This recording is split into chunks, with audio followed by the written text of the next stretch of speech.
Donc, bonjour à toutes et à tous, bienvenue pour ce nouvel événement entre 42 AI et MIA. Et on a le plaisir aujourd'hui d'accueillir Samantha Walker, qui est la fondatrice de MIA. Elle va vite fait nous présenter des outils qui permettent la mise en production de modèles de machine learning. Puis elle nous présentera sa proposition, sa solution qu'elle a fait avec MIA pour facilement transformer les modèles de machine learning en application web. Et je laisse la parole à Samantha du coup. Merci beaucoup, Redouane, et l'équipe de 42 et 42 AI pour m'inviter à vous parler aujourd'hui. Je vais partager mon écran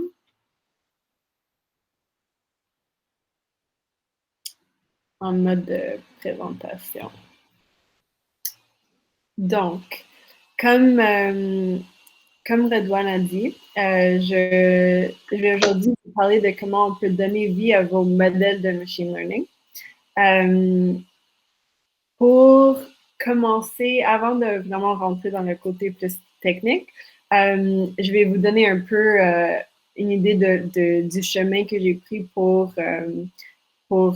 être ici aujourd'hui. Donc, je suis, comme vous pouvez peut-être constater de mon accent, je suis canadienne de Montréal. Juste avant de continuer, vous voyez ma présentation. Oui, ok, c'est bon. Donc, j'ai étudié à l'Université McGill à Montréal en génie civil et j'ai travaillé comme ingénieur structure de bâtiment à Montréal pour quelques années avant de déménager en Californie à San Francisco pour travailler pour une firme, une compagnie d'architecture. Et étant à San Francisco, proche de Silicon Valley, ça m'a inspiré à penser comment on pouvait incorporer la technologie dans notre industrie et spécifiquement le machine learning. Donc, j'ai décidé de lancer la division machine learning de la compagnie pour étudier comment on pouvait intégrer, incorporer machine learning dans notre travail pour l'améliorer. Quelques années plus tard, j'ai déménagé ici à Paris. Mon mari a une poste à Paris. On a décidé de faire notre vie ici. Et mon expérience en lançant cette division de machine learning dans une compagnie plus traditionnelle, cette expérience est vraiment restée avec moi. Et spécifiquement, un de nos plus gros challenges n'était pas le côté de créer les modèles, mais une fois que les modèles machine learning étaient créés, c'était dur ou même impossible pour nous de les mettre dans des outils facilement que d'autres personnes pouvaient utiliser. Et c'est ça qui m'a inspiré à lancer mon startup Mia. Mia, c'est une plateforme no-code pour construire des applications web pour les modèles de machine learning. Et à la fin de la présentation, je vais vous montrer un démo sur Mia pour vous montrer comment ça marche. Mais avant ça, je vais commencer par faire un survol de tous les outils qui existent aujourd'hui pour déployer les modèles machine learning. Donc, le problème qu'on veut résoudre, c'est que environ 90% des modèles de machine learning ne sont jamais mis en production. Ils restent dans le code, le format code. Et ça peut être des modèles qui sont créés par des compagnies, ça peut être par des équipes de recherche, ou ça peut être par des étudiants ou des individus qui travaillent sur leur projet personnel. Et la solution qu'on va adresser aujourd'hui, c'est de libérer nos modèles en créant notre propre pipeline de déploiement pour les modèles de machine learning qui sont vraiment pour nos besoins spécifiques. Donc, pour commencer, il y a deux majeures méthodes de déploiement. Il y a real-time où le volume des données c'est faible mais en même temps le temps d'attente d'avoir une réponse est faible aussi. Donc par exemple prédire le risque de diabète de quelqu'un à un individu spécifique avec quelques inputs. L'autre méthode, c'est batch streaming, où c'est un volume de données plus élevé, mais le temps d'attente pour avoir une réponse va être plus élevé aussi. Par exemple, la prévision continue des ventes. Aujourd'hui, je vais spécifiquement parler de real-time. Et aussi, je vais spécifiquement parler de aller de votre notebook ou de code à mettre le modèle de machine learning dans une application. Donc, de A à B. Il y a un autre côté très important de déploiement, c'est le maintien et surveillance du modèle. Mais ça, c'est pour, en termes de cette présentation, ce talk aujourd'hui, on va pas l'adresser. Donc, il y a 3 ingrédients en général pour le déploiement des modèles machine learning. Il faut servir le modèle, il faut héberger le modèle et on a besoin d'une interface pour le modèle aussi. Donc, pour commencer, on va regarder comment on peut servir le modèle. Et dans le fond, servir le modèle veut dire qu'on envoie une requête post de données à travers le network sur un port en particulier et on va recevoir une réponse, une prédiction du modèle. Donc, pour servir le modèle, on a besoin de, enregistrer nos modèles entraînés dans un fichier sérialisé qui peut être utilisé à part du notebook, à part du code pour générer des prédictions. Et on a aussi besoin d'un framework web pour bâtir le pipeline demande-réponse.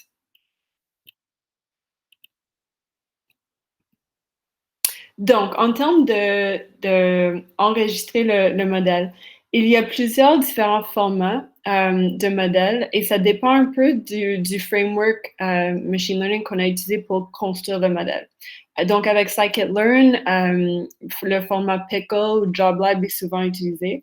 TensorFlow, Keras, TensorFlow a sa propre format Saved Model format ou H5 format. PyTorch, on va utiliser PT ou PTH et XGBoost, BST ou JSON. Le format le plus utilisé est souvent Pickle. Et dans le fond, qu'est-ce qu'on fait? C'est qu'on crée un fichier Pickle et on va sauvegarder toute l'information du modèle dans un format sérialisé dans ce fichier. Quelques conseils quand vous enregistrez vos modèles comme ça pour être capable d'ouvrir et désérialiser le modèle après. On a besoin de savoir 2 choses très importantes. La version majeure et certains cas mineurs aussi de Python ou le langage que vous avez utilisé. Et deuxièmement, l'information par rapport au framework machine learning que vous avez utilisé. Donc, le framework, que ce soit scikit-learn, TensorFlow ou autre, et la version de ce framework. Et ça, c'est parce que pour être capable de désérialiser le modèle, on a besoin du même environnement, des mêmes librairies que vous avez utilisées pour le construire. Ça, c'est quelque chose d'important à noter, c'est qu'il y a des frameworks qui sont axés sur l'interopérabilité. Vu qu'il y a beaucoup de frameworks différents pour machine learning, un en particulier qui est souvent utilisé, c'est ONNX. Ça veut dire Open Neural Network Exchange. C'est un format de fichier commun pour les modèles de machine learning. Donc, vous pouvez exporter votre modèle au format ONNX et par la suite, vous pouvez utiliser des outils qui supportent le format ONNX avec le modèle. Vous pouvez aussi exporter un modèle qui est au format ONNX vers un autre framework. Donc, ça permet de jouer un peu entre les différents frameworks. Donc, jusqu'à date, on a sauvegardé notre modèle dans son fichier. La deuxième chose qu'on a besoin pour servir le modèle, c'est un framework web pour construire le pipeline demande-réponse. Donc, ça, c'est un exemple de Flask, un framework web. Et avec Flask, on va définir un endpoint. Ça, c'est qu'est-ce qui est souligné ici, qui peut recevoir une requête POST. Et les données sur lesquelles on veut avoir une prédiction vont être reçues par ce endpoint et ça va retourner une prédiction du modèle qu'on a sauvegardé et qu'on a par la suite on a ouvert ici dans ce script, dans ce code. Et pour être capable d'utiliser ça, on va exécuter l'application. Donc ça, c'est une application localement sur le port 80 dans ce cas. Et dans le terminal, on va envoyer une requête POST pour obtenir la prédiction. Et on spécifie ici le endpoint qu'on a défini. On spécifie le type de données qu'on envoie et les données spécifiques et on va avoir une prédiction du modèle en réponse. Ça, c'est quelques exemples de framework web en Python. Les plus souvent utilisés, c'est Django et Flask. Et l'exemple que je vous ai montré juste avant, c'est Flask. Donc, on a fini de servir le modèle. On a besoin de l'héberger parce que jusqu'à ce point, on exécute seulement localement. Donc, c'est pas accessible à d'autres personnes qui ne sont pas sur notre ordi local. Ils ne peuvent pas accéder au modèle pour avoir les prédictions. Donc, hébergement du modèle, on va télécharger des fichiers à un web host server pour que d'autres personnes peuvent l'utiliser, peuvent envoyer des requêtes à travers un URL ou un API et avoir une réponse du modèle. Donc, pour héberger le modèle, on a besoin de construire l'environnement, un environnement virtuel pour le modèle qui existe dans un environnement cloud, dans le fond. D'autres personnes peuvent y accéder. On peut utiliser des virtual machines ou des containers pour ça. L'avantage avec des containers, c'est que chaque container peut héberger l'application et les librairies et ça vit séparément du operating system. Tandis qu'avec des virtual machines, on a besoin de créer un nouveau operating system pour chaque application. Le système de container le plus souvent utilisé, c'est Docker, ici. Il y a plusieurs plateformes et frameworks pour héberger vos modèles. Vous pouvez regarder en ligne, je vais vous montrer quelques exemples juste après. Mais dans le fond, chaque outil fait un peu la même chose. Ils vont premièrement déployer votre modèle dans un container et deuxièmement créer un API endpoint pour votre modèle. Comme on a vu avec quand on a fait l'étape de servir le modèle, c'est cet endpoint qu'on a besoin pour y accéder. Donc, ça, c'est quelques exemples de plateformes ou frameworks qui facilitent la tâche d'héberger vos modèles. Amazon SageMaker, SageMaker, j'ai remarqué que c'est souvent utilisé par des data scientists et ils ont une fonctionnalité par laquelle vous pouvez déployer en un clic directement depuis un notebook. Donc, si on regarde un peu de quoi ça a l'air, c'est une commande deploy votre modèle et vous pouvez spécifier quelques paramètres spécifiques au niveau de comment vous voulez c'est des paramètres spécifiques pour le container. Et Amazon va créer, dans le fond, ils vont prendre le modèle que vous avez créé, ils vont l'exporter, créer un container pour le modèle et ils vont générer un endpoint par lequel vous pouvez y accéder. Avec Google AI Platform, ils ont des algorithmes de prédiction prédéfinis pour certains frameworks et versions spécifiques, ou vous pouvez aussi définir votre propre algorithme de prédiction. Et vous commencez par sauvegarder votre modèle sur un Google Bucket. C'est un dossier sur Google Cloud Platform. Et vous devez spécifier la version de Python que vous avez utilisée, le framework et la version du framework. Et ça, c'est en pensant un peu au conseil que j'ai dit avant, il faut se souvenir ou être capable de savoir cette information pour déployer votre modèle sur Google AI Platform, parce qu'ils vont utiliser cette information pour créer un container avec le bon environnement pour votre modèle. Microsoft Azure Machine Learning, c'est un peu similaire à Google Cloud. Donc, il y a aussi des plateformes qui vont faciliter une partie spécifique du pipeline de déploiement. Donc, comme Amazon, Google, Microsoft, ils ont des outils pour la création des modèles, le déploiement et le maintien et surveillance des modèles par la suite. Algorithmia, c'est vraiment une plateforme spécifique pour le déploiement des algorithmes en container. Et vous pouvez utiliser votre propre algorithme de prédiction.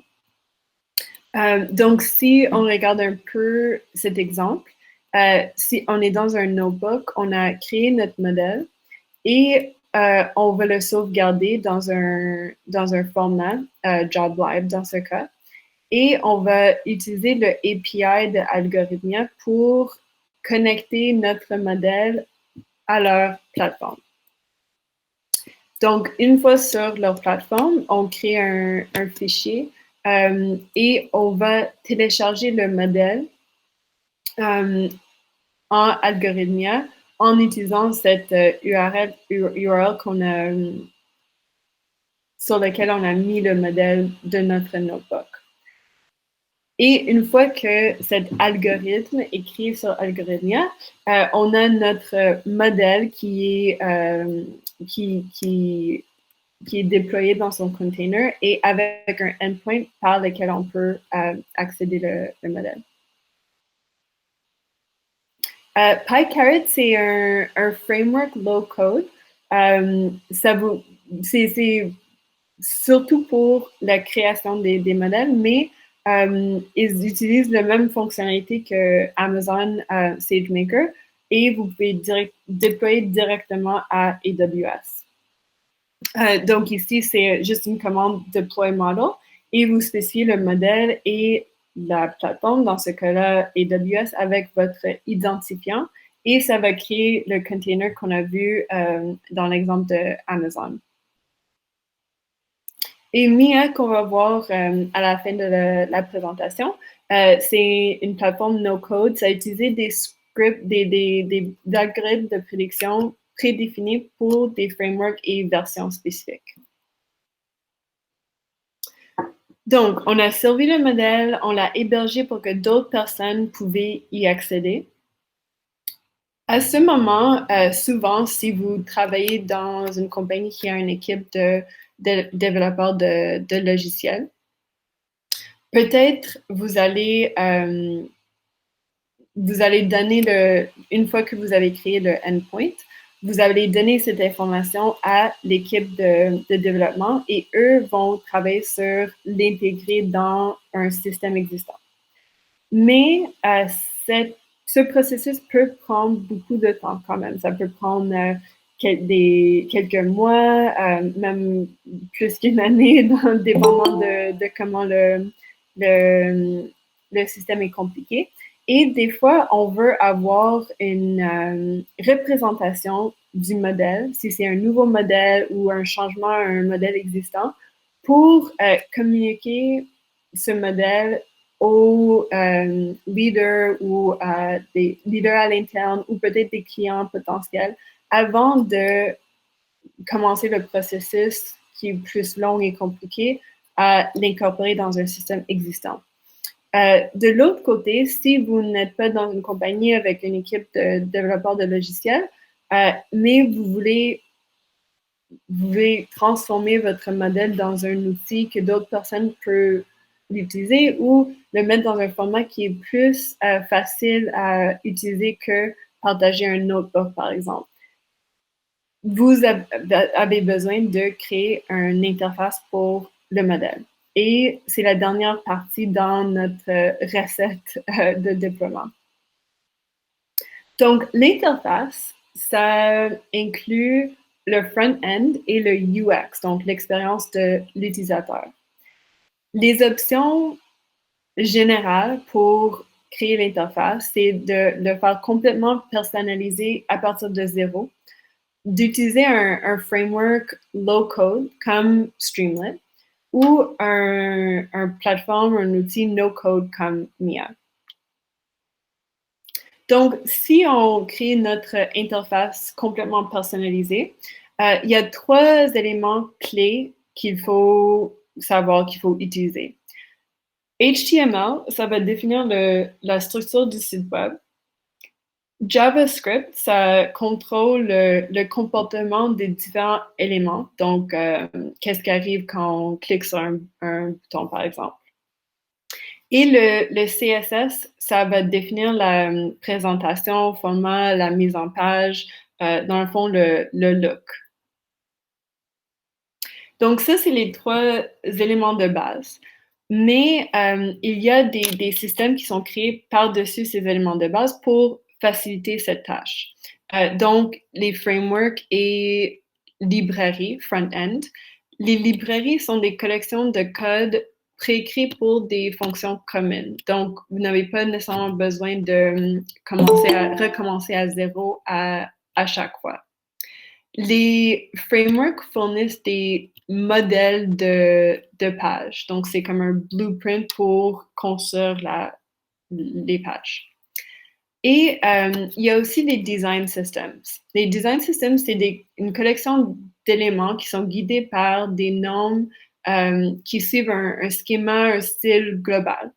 Et il y a souvent une compagnie va avoir leur propre design system et les grandes compagnies mettent ça accessible à tout le monde, comme Material Design by Google, par exemple.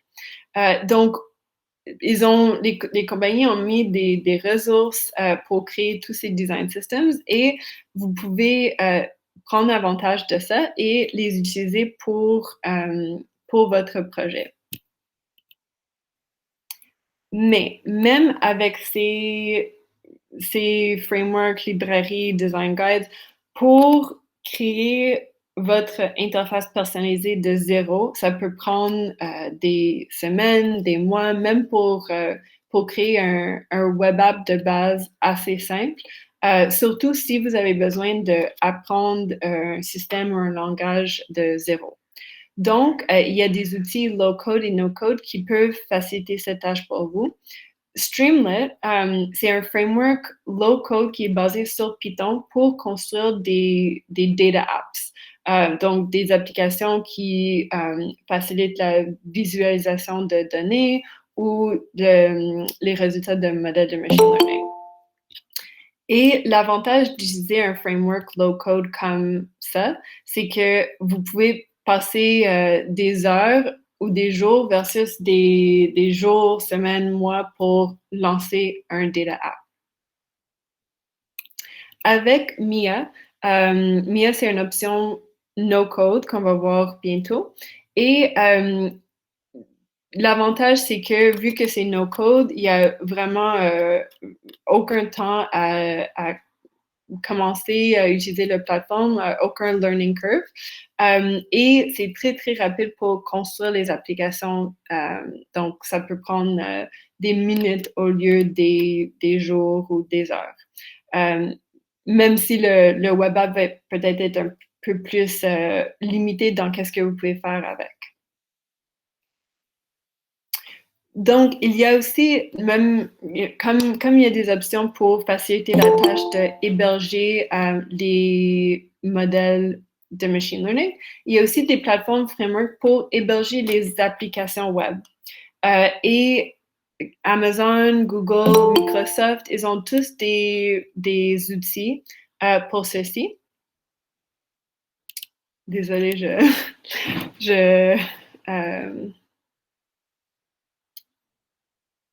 j'ouvre le meeting à d'autres personnes. Donc, pour ces plateformes, c'est souvent vraiment focusé sur des utilisateurs plutôt techniques. Il y a plus de contrôle sur l'infrastructure, mais ça peut être plus complexe à mettre en œuvre. Il y a aussi des plateformes, comme on a vu avant avec Algorithmia, pour déployer les modèles plus facilement. Il y a une plateforme comme Heroku qui facilite la tâche d'héberger les applications web. Donc, vous pouvez pousser le code à Heroku via le terminal ou GitHub et c'est très simple et facile à utiliser. Et finalement, les autres exemples comme Streamlit et Mia qu'on a vus. Streamlit, c'est un framework pour créer les applications, mais ils ont récemment incorporé une fonction de déployer en un clic les applications que vous créez avec Streamlit. Mais c'est en version limitée pour l'instant. Ils travaillent encore à le rendre accessible à tout le monde. Et avec Mia, c'est l'option no code et c'est vraiment faciliter la tâche de déployer une application web pour un modèle ML spécifique. Donc, si on regarde les différents outils qu'on a vus jusqu'à date, il y a des plateformes et frameworks pour héberger les modèles, héberger les applications web et qui facilitent la tâche de créer l'interface pour ceci aussi.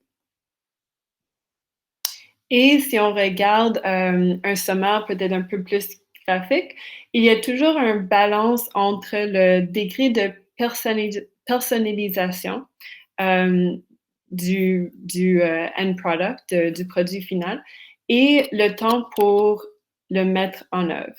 Donc, les plateformes comme Amazon, Microsoft, Google, ils sont vraiment focusés sur souvent des équipes de développeurs qui sont quand même très techniques, mais les outils qu'ils offrent, c'est très flexible, qu'est-ce que vous pouvez faire avec. Et d'autres plateformes comme Algorithmia, Heroku, qui sont focusées sur faciliter une partie de toute la vie d'un modèle de machine learning, mais c'est plus simple à utiliser. Vous avez quand même besoin d'avoir des connaissances techniques, mais un peu moins que les autres outils.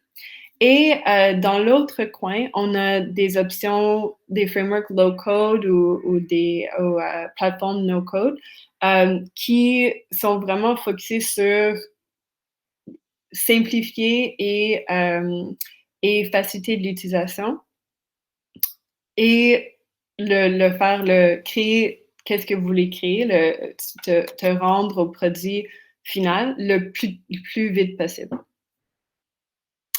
Donc, maintenant, je peux passer à une démo de Mia pour vous montrer un peu de quoi ça a l'air.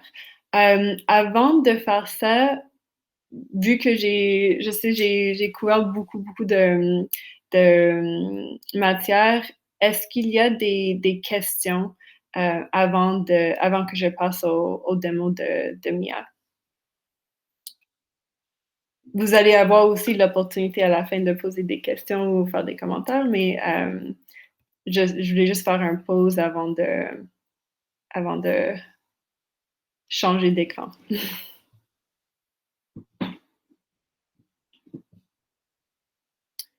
Donc, s'il n'y a pas de questions, je vais passer C'est bon, OK. Merci beaucoup. OK, je vais partager maintenant mon écran pour vous montrer Mia. Donc, Mia, c'est oui, j'ai vu une question dans le chat. Mia, c'est en version bêta pour le moment, donc c'est gratuit pour tout le monde à utiliser maintenant. Dans les prochains mois, on va ajouter des options de souscription pour des équipes et des entreprises. Mais on va avoir une option gratuite quand même. Donc,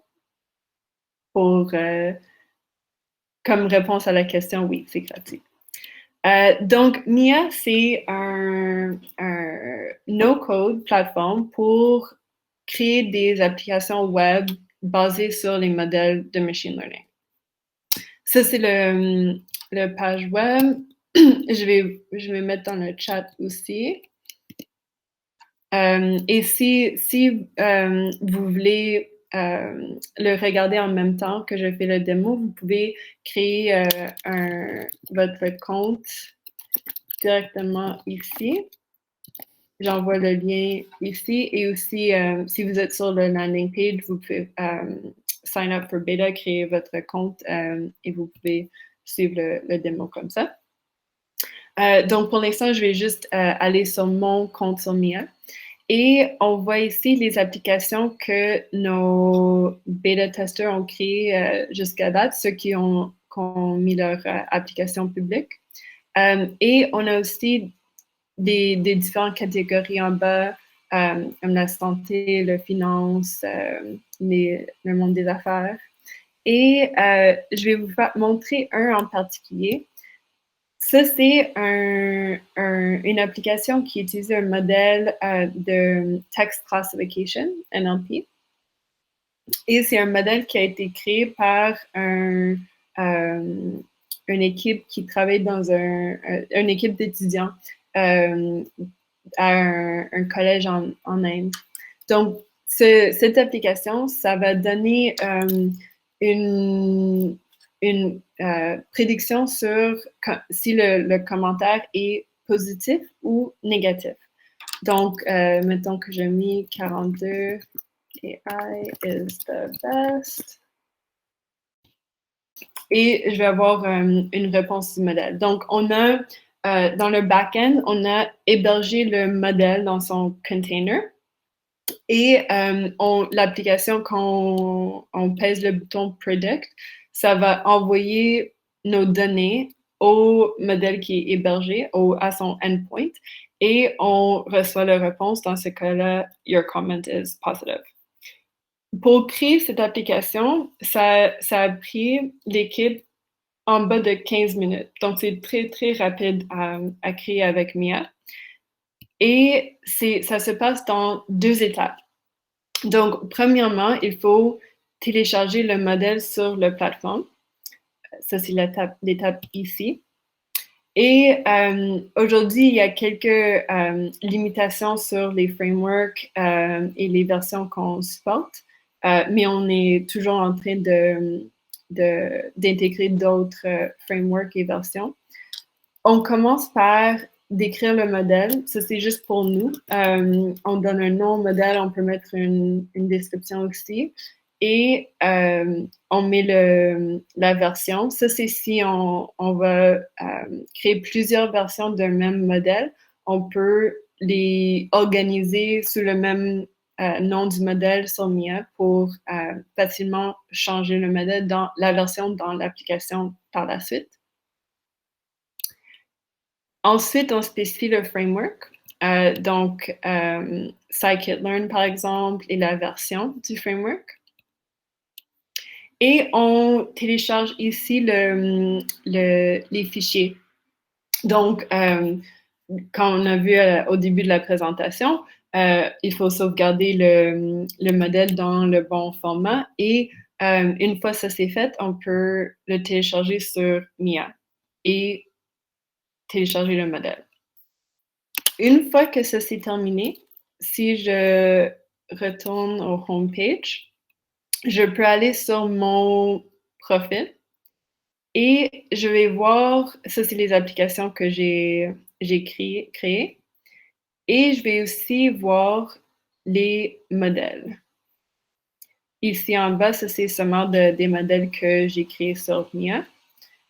Et une fois que j'ai téléchargé au moins un modèle, je peux par la suite créer une application pour le modèle. Donc, on va passer à travers quelques formulaires pour définir le front-end de l'application.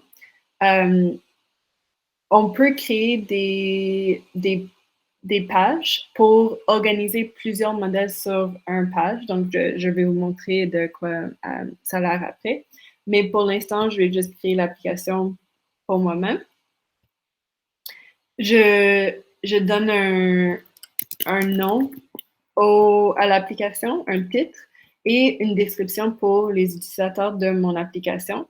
Je peux spécifier qui peut voir et utiliser l'application. Donc, ça peut être public, ça peut être privé à moi seulement, ou je peux le partager avec des personnes spécifiques. Et je mets leur courriel ici et je sauvegarde la liste.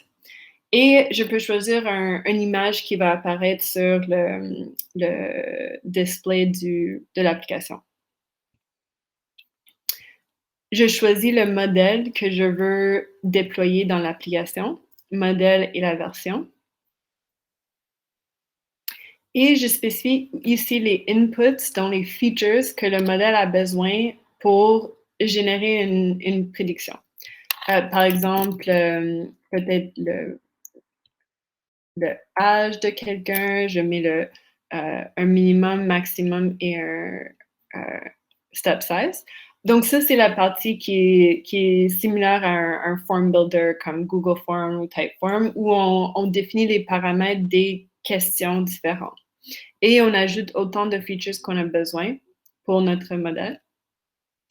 Et à la fin, on va définir la réponse qu'on va recevoir. Donc, on choisit le type de réponse, si c'est regression ou classification. On peut spécifier un threshold pour classification et un résultat à retourner si c'est vrai ou si c'est fausse. Et on peut mettre un préfixe et un suffixe aussi. Ça, c'est plus utile pour des modèles de regression. Par exemple, si on veut mettre des unités à la fin, par exemple. Et on crée l'application et ça va apparaître sur notre profil ou sur le homepage si on l'a mis accessible à tout le monde. La dernière chose que je vais vous montrer, c'est qu'on peut aussi créer des pages ici. Et ça, c'est un page Mia que j'ai créé pour Mia. Et dans le fond, ça permet d'organiser toutes les applications qu'on veut sur une page en particulier. Donc, c'est très bon pour des équipes, des compagnies aussi, des organismes qui veulent avoir toutes les applications qui sont créées pour eux sur une même page. Et on peut spécifier, quand on crée la page, on peut spécifier des utilisateurs et leur rôle sur la page. Et on peut aussi spécifier des rôles des utilisateurs et des rôles spécifiques pour les applications. Donc, comme ça, vous avez le contrôle sur qui voit la page et qui voit chaque application qui est sur la page. Donc, pour finir, je vais juste retourner à la présentation. Et si vous voulez vous inscrire à Mia, vous pouvez, j'ai mis le lien dans le chat et aussi sur le landing page, c'est facile à trouver. J'aime toujours entendre de vous, donc n'hésitez pas à m'envoyer un courriel si vous avez des questions, commentaires, ça me ferait plaisir. Et vous pouvez aussi nous rejoindre sur le Slack channel de Mia. Ici, c'est public. et nous suivre sur les réseaux sociaux. Donc, merci beaucoup à tout le monde et je vais rester sur ce slide et je peux répondre à vos questions. Je vois qu'il y a quelques questions ici. Oh oui, désolé, j'ai pas mis le bon lien pour le sign-up. Merci Maya pour d'avoir le corrigé. Donc, premièrement, Benoît a demandé, on peut envoyer un modèle format PyTorch. Pour l'instant, non, Mia ne supporte pas PyTorch, mais c'est seulement les frameworks de TensorFlow, Scikit-learn et XGBoost. Mais PyTorch, c'est le prochain framework qu'on va incorporer. Et si vous avez un modèle en particulier, n'hésitez pas à me contacter pour en parler. Ça me ferait plaisir de voir comment on peut le supporter sur Mia. L'autre question de François-Xavier, y a-t-il un moyen de faire du batch processing ou serverless? Pour l'instant, non. Mia fonctionne avec le real-time seulement. Mais c'est une très bonne question et c'est quelque chose qu'on va supporter éventuellement. Mais c'est pas, on ne travaille pas là-dessus en ce moment précis. L'autre question, on peut faire du multi-classification avec le modèle que l'on charge. Oui, c'est possible, Benoît, c'est une bonne question. On a besoin, c'est possible avec Mia, on a juste besoin de changer un peu la partie où on spécifie le format de la prédiction, mais on est en train de travailler sur ça justement, donc ça va être possible dans très, très peu de temps. S'il y a d'autres questions, n'hésitez pas à envoyer dans le chat ou vous pouvez demander aussi